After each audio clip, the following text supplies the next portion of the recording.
In this video, I continue my journey across West Africa by tackling the most intense portion of the trip. Join me as I make my way from the capital of Guinea-Bissau to the remote highlands of neighboring Guinea along some of the roughest roads on the continent. Here, only the most brazen drivers and a fleet of beat-up, overloaded old sedans brave the pothole-filled trails and rough dirt roads that just barely connect the Guineas. Get ready for a wild ride across one of the most remote regions of West Africa and learn all you need to know about how to make this journey as a solo traveler. This is your guide to traveling from Bissau to Labe and the Fouta Djallon.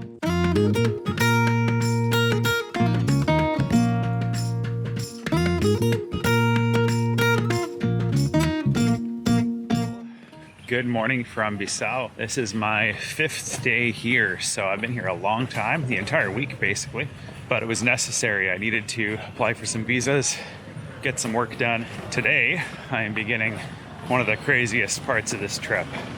So I'm going to be heading towards the border of Guinea-Conakry, which is the next country here to the south, and a lot less developed, a lot less safe too, so we'll see how it goes. I'm just making my way down now to the Cote D'Ivoire consulate to pick up my visa. After I have that, head back to the hotel, get ready to check out, and I'm on my way to the east part of Guinea-Bissau.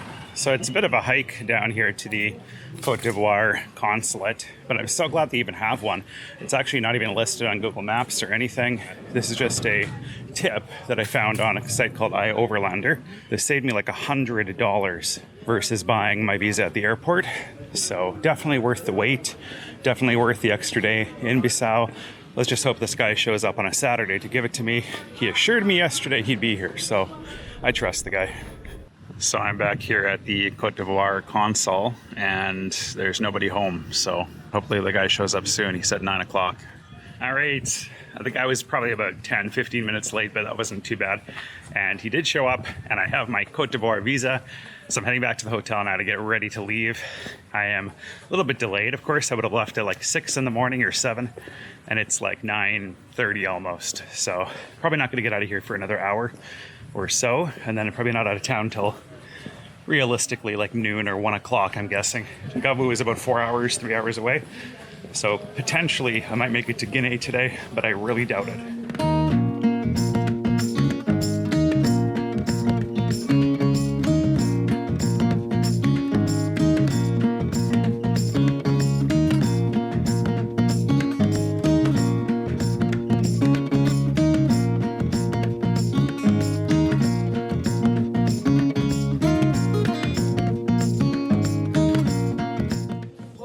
I managed to find a minibus to take me over to Gabu. This was 5,000 francs, so just about 12 bucks Canadian, including luggage, so it wasn't too bad. So I've actually boarded the bus already, so it was only about a 20-minute wait or so from buying the ticket to departing. So I'm in the bus, we're pulled out of the bus station, and it's about a 4-hour trip out to Gabu. It sounds like, according to what they're saying, I'm probably gonna have to spend the night in Gabu and not in Koundara, so continue on to Koundara really early tomorrow morning. Maybe even make it to Labe tomorrow, we'll have to see. But anyway, got the bus at least, on my way. All right, right after the airport, the paved roads pretty much come to an end, and we are beginning our really rough ride now for 4 hours basically from here east all the way across Guinea-Bissau. So again, you can see we are still in Bissau.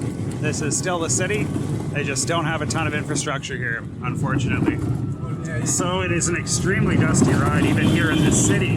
So I don't know what it's going to be like when we get out of town, but they actually sell face masks on the side of the street. They sell the face masks in order to protect themselves from the dust, as it is just so thick. It's all in the air, it gets in your skin. It's going to be a messy, messy ride, but at least I have this neck tube to act as a little bit of a shield between me and the dust.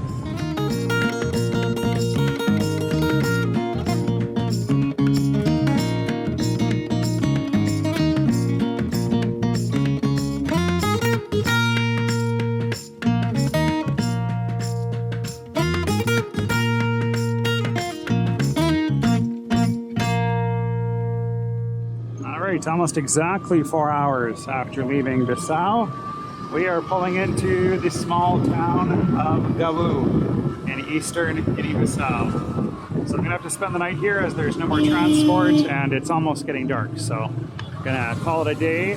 Gonna splurge here in Gabu, have somewhere comfortable, and out of here tomorrow morning, 7 a.m. sharp, to the Guinea border, which is only about 50 kilometers away. So about 100 kilometers to the nearest town of Koundara. That'll take like 5 hours though, no kidding. It is so slow, the road is so bad. So looking forward to that, probably the worst section of road that I'm gonna be on in West Africa. So looking forward to it. So there are only a few hotels in town, but I managed to find this one, Hotel Karsa, that was pretty highly rated on Google Maps. So head inside and see what they got. All right, so this is the Hotel Karsa, I believe it's called. And it's not cheap, but as you can see, it's pretty comfortable for the middle of nowhere in a really small one-horse town in eastern Guinea-Bissau. There's a television, which I was not expecting, fridge. This is by far the nicest place to stay in town, and you guys know me well enough that I am pretty picky. So what you see here was not cheap. It was 35,000 francs, which is about $87 or so Canadian. So not cheap. It's up there, about 60 bucks US, or more than that actually, 65. The bed is clean. I looked, there's no bed bugs or anything like that. Has a little desk, which is perfect if I want to do some vlogging. The only catch, this town does not turn their electricity on until 7 p.m. So the air conditioner is not usable at this point. And you'll notice that it does not have a mosquito net. So let's hope everything is in order in that regard. I don't see any mosquitoes, thankfully, but one is enough to really ruin your life. So I'll make sure I do a scan with my flashlight just to make sure there's none hiding. But yeah, they're really trying their best. And as you can see, they do have a swimming pool.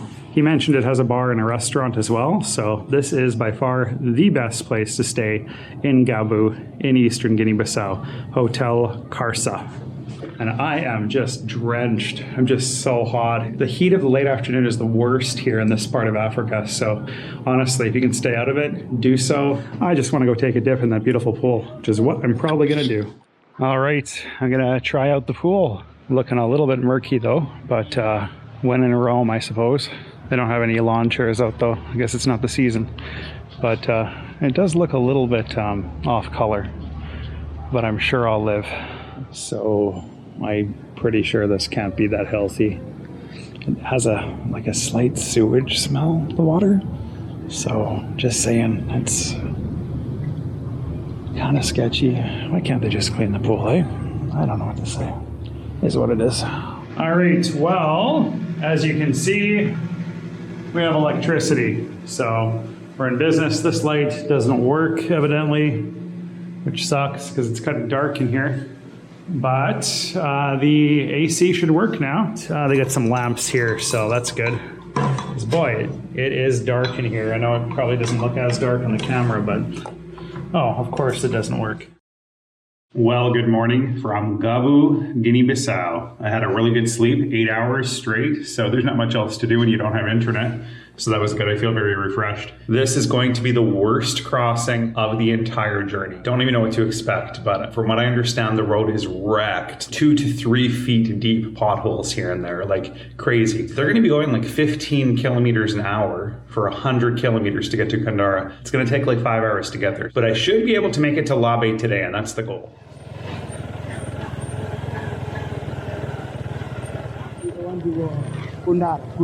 Koundara. All right, looks like we're pulling into the yard here. All right, hopefully someone's leaving for Koundara shortly. Who knows how long it'll take to fill though.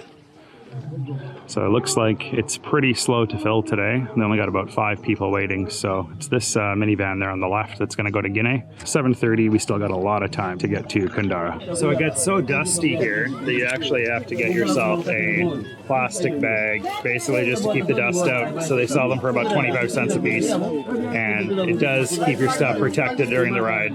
So it's just about 9:30 a.m. They're just checking the oil and making sure everything is good. And we are pretty much ready to go. They're just loading the people and we should be off. So a long journey to the border. It's going to take probably 2 to 3 hours to get down there and then cross into Guinea.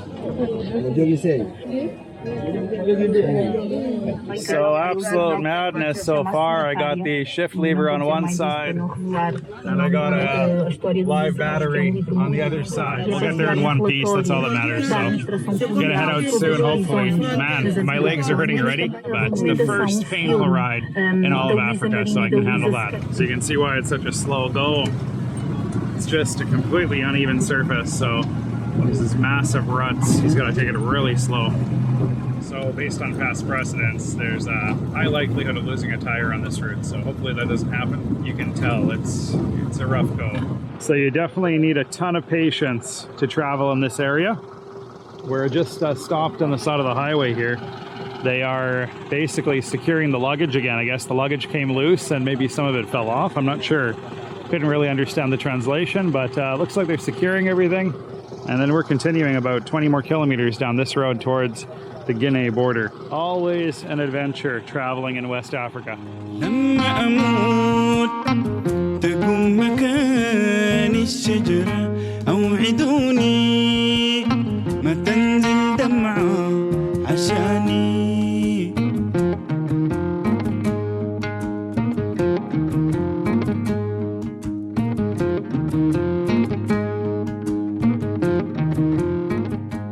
Well, welcome to Buruntuma, right on the border of Guinea.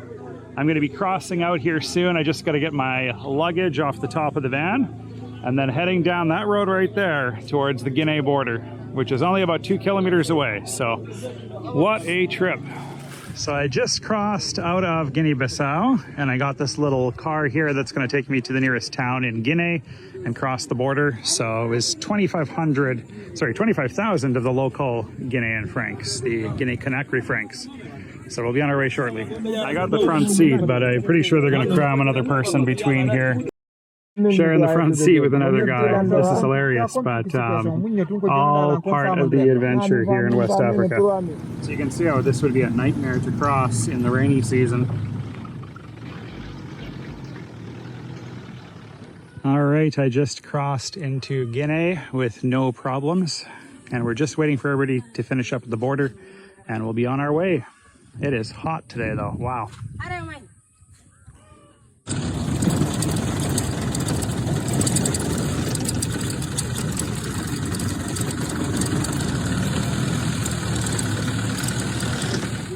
See what the Guinean side is like. It's couldn't even call it really a road. That is pretty much a trail. So if you've ever wondered why your car needs a differential, this is why.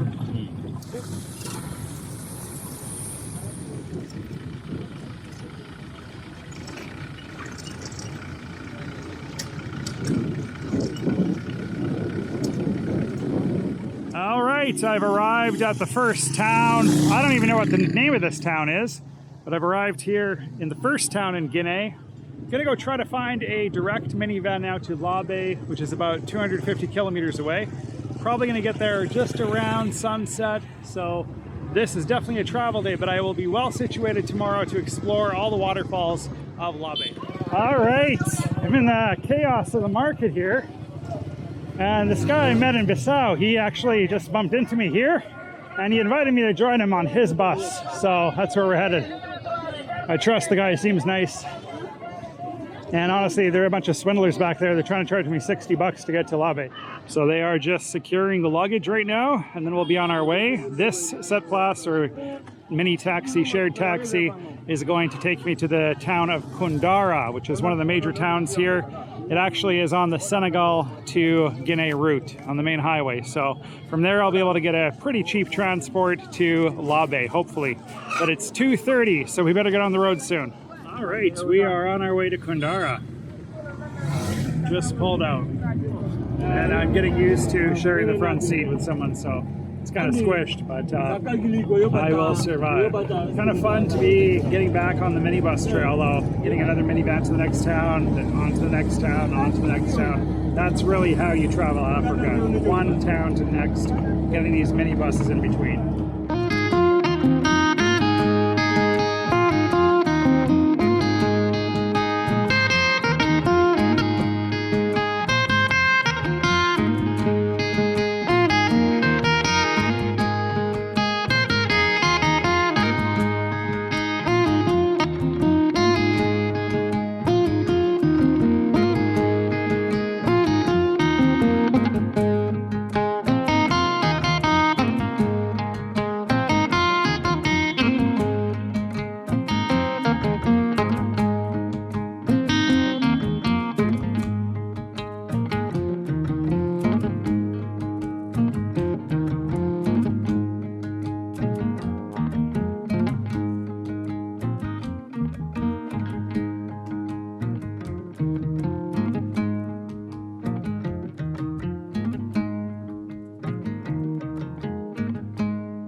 So the driver just pulled over to make sure I got this view. Absolutely incredible. We're entering the highlands now of Guinea.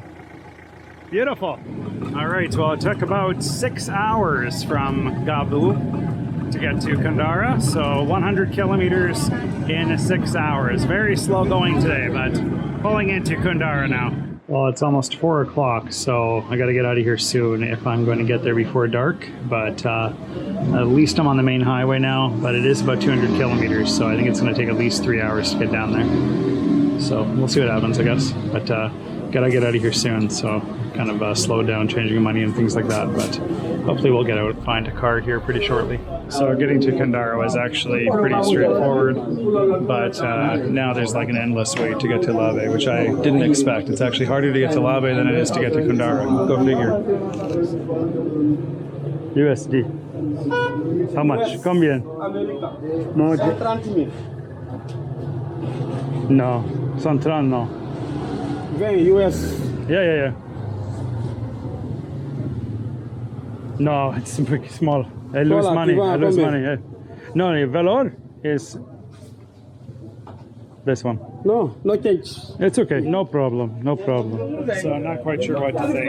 I've been waiting for about 2 hours here for this thing to come. The answer is invariably he's on his way. They told me he's 2 kilometers away too, so they really will say anything just to keep me quiet, I guess. All right, so we're being led to a set place down here somewhere. They assure me it goes to Labe, so let's hopefully get out of here. There's random people asking me for like the equivalent of $1.50, so I'm not sure what's going on with that. So now I found the car, but looks like the driver went to go pray or something. It's the Muslim prayer hour, so we'll see how long this takes to depart, but it's 5:30 p.m., so the sun is setting, as you can see. Oh my goodness, what a long day. So it looks like they only had like space on the roof, and I'm not kidding, like to sit on the roof. So thanks, but no thanks. So I might have to stay the night here. There's just no transport out of this little town. I thought it would be bustling, but it's actually like almost impossible to get a ride out of here. I'm on the back of a motorbike taxi. It is kind of fun. I miss being on the Boda Boda. Haven't been on one of these since Uganda. They're something else. So I went to this garage outside of Koundara and they don't have a car, so looks like it's going to be a hotel for tonight. So this is the car that basically saved the day. This Set Plus will take me all the way to Labe. Cost me a small fortune, about 22 Canadian. But that's the Guinean license plate right there, so pretty interesting. And it's definitely weighed down by a lot of luggage. I honestly didn't think I was going to get a ride today, so I'm very thankful that I found this thing. It happened pretty much faster than I would have ever expected. Basically, we were on the motorbike heading back to Koundara, and then the other guy that was kind of like the fixer that was trying to help arrange something earlier was like racing down the highway and waving us down. So he found a car and then gestured us over to this gas station. So I got my ride to Labe, thankfully. I don't have to sleep and kind of slum it in Koundara. So I'm gonna head to Labe. It's gonna be a few hours. It's probably gonna be a significant portion of night, but gotta roll with the punches. So we have roughly 170 or so kilometers to go to get to Labe.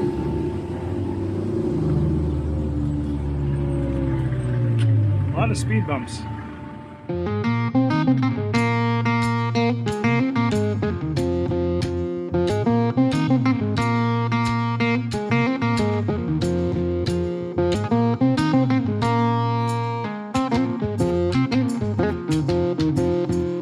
So there are so many mosquitoes out now as the sun just set.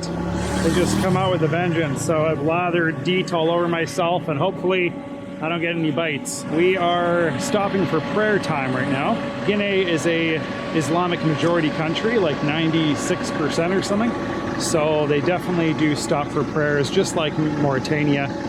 So another thing to factor in. All right, so slowly but surely we're making our way there. We just turned off onto the road that I guess goes through the highlands to get to Labe. Labe is a highland town, but I know you can't see it on camera, it's too dark. But it is raining now, so kind of refreshing. All these droplets of rain. It was all over the road earlier too, so didn't expect that. All right, well, I tell you, Roadside stops like this are frequent and they're not really explained. It's like we're just standing here, so no idea what's going on. It's like 11:30 p.m. It's like a 5-hour trip from Koundara to Labe. Don't let anybody tell you otherwise. Oh my God. All right, well, the clock has struck midnight a little while ago, so it took about 5 hours to get down here, but we are arriving in Labe. All right, I just checked in to the Hotel Tata, which is actually pretty cute. It has a lot of cool decor, mosquito net, and honestly, I am just so happy that they were actually open and able to let me into this room. They haven't even collected payment or anything, so don't even know what this cost, but it doesn't really matter. Anyway, what a gong show that day was. One of the longest travel days to go like 300 kilometers, and it took like 12 hours. Horrible roads, very slow going, but I'm here in Labe. I hope you enjoyed this video, and if you did, please give it a big thumbs up, subscribe if you haven't already, and don't forget to click the bell icon to be notified when new episodes are posted. Thanks again for watching, and I will see you in the next video.